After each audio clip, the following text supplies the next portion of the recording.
Now, as we go back to the election, Super Tuesday was a huge day for 14 states across the country.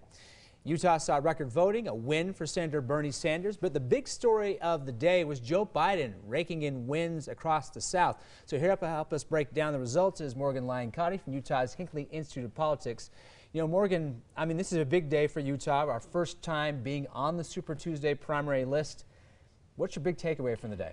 The big takeaway is that Utahns appreciated being part of Super Tuesday. We saw historic turnout, bigger numbers than the last time we had a true primary, and turnout in line with the rest of the country who takes this day really seriously. Yeah, and it was refreshing to see how many Utahns showed up to vote. I mean, we always talk about how low voter turnout is, especially in a primary. But we had record number of voters in Summit County, a number of other places in St. George, et cetera. Had a lot of people who really took this seriously. And that number should only increase. We keep on comparing this to 2008 when we had a contested primary for the Democrats and for the Republicans, and Mitt Romney was in the mix. And this time around, it's not contested really on the Republican side. It was really this huge turnout for Democrats, which is really interesting for Utah. Yeah, and talking about interesting, Joe Biden wins big yesterday. Yeah. And what did you make of that? I think that was surprising all the way around. If you looked at a lot of the national models, Joe Biden, he only had to have a mediocre last night to really still be a part of this race. And he had a big night. Even the states where he didn't win, he overperformed. And this isn't like the Electoral College. Just because you win a state doesn't mean you get all those delegates. There are these somewhat complicated equations that determine the delegates. So they split these delegates up. So if you win the state, doesn't mean you get all the delegates for Texas or California. Yeah, depending on the statewide proportion that you win, or you take second or third. And then states like California and even Utah, how well you do in each congressional district matters. And so that's why we saw a lot of these visits. They know that every delegate matters. Oh yeah, and that's where I think Utah came in, and why it was nice to see how the Utah voters make their voices heard.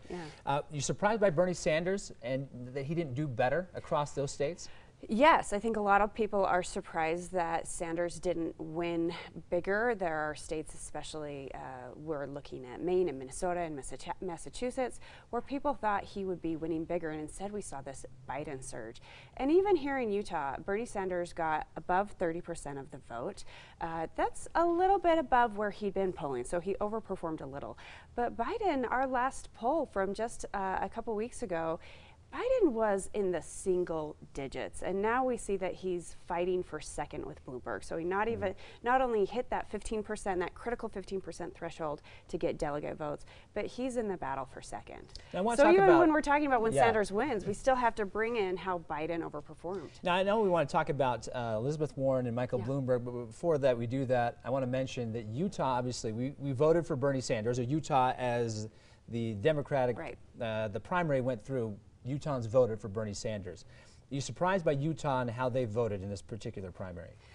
For Sanders or just in general? No, just for Utahns in general. Like, you think maybe is this more, why was it Sanders was Utah's? He had a clear victory here in Utah. Last primary, or last caucus, I should say, over the last presidential election, he beat Hillary Clinton.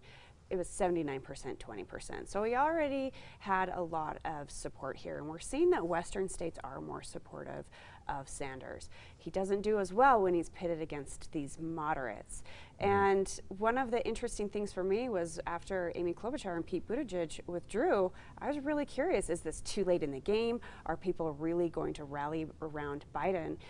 But some of the national polling is telling us that 50% of white voters made up their mind over the last couple of days. And that is Utah's demographic with these Democratic voters, and they really did surge to Biden. Before we let you go, where do Mike Bloomberg and Elizabeth Warren go from here? This is the big question, right? We see all the bluster on Super Tuesday. I'm in it for the long haul.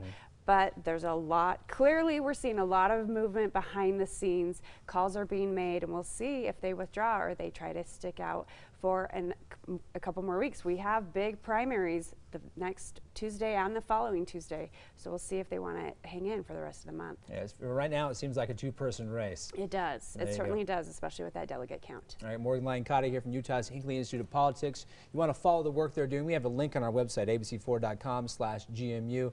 Morgan, as always, thanks for being here this morning looking at these results. Thank you. You betcha. Sarah?